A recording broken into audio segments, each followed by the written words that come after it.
Hello, I am your host CSW and welcome to CSW TV. As I mentioned in my last video, it's time for us to start talking about actual PvP concepts.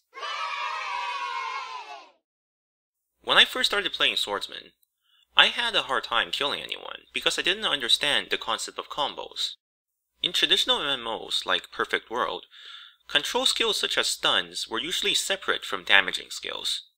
As a result, I ended up chaining stuff that aren't meant to be chained together, like acupuncture and grab. That's a common mistake, and it was the first thing I had to unlearn. So why was it so confusing? It's all thanks to a vaguely defined concept known as Flaw Exposed. Now, if you have been playing around a bit, you'll probably have noticed that your class have a skill that inflicts the acupuncture status effect.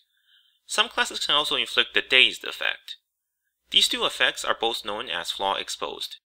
If you're like me, you would have looked at acupuncture and thought, well, that's useless, it only lasts for one hit.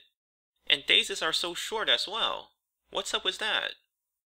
See, in traditional MMOs, control skills always activated as long as they don't miss due to luck.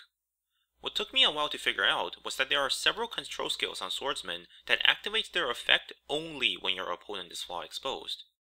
That's when I realized, acupuncture isn't a stun. It's a doorway that lets you chain other skills together.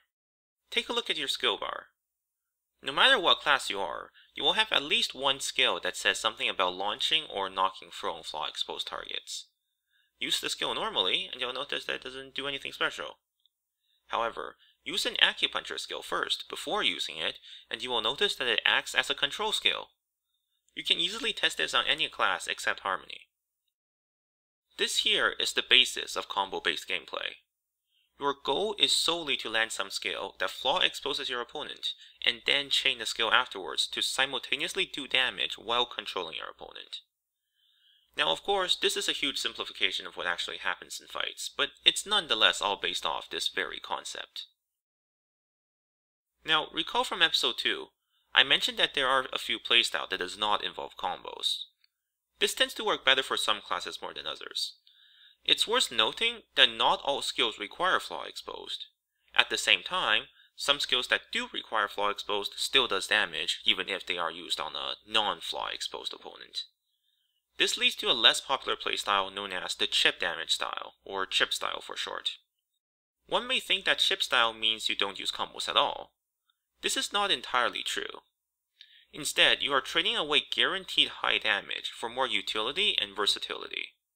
However, only House Tong and Wu-Tangs are designed to revolve around chip style gameplay. Most classes just simply do better with combos. If you're new to the game, and you're playing anything other than a House Tong or a Wu-Tang, I recommend that you try and play with combos first.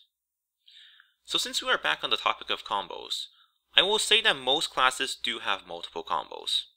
However, just because there are multiple combos, it doesn't mean all of them are good combos.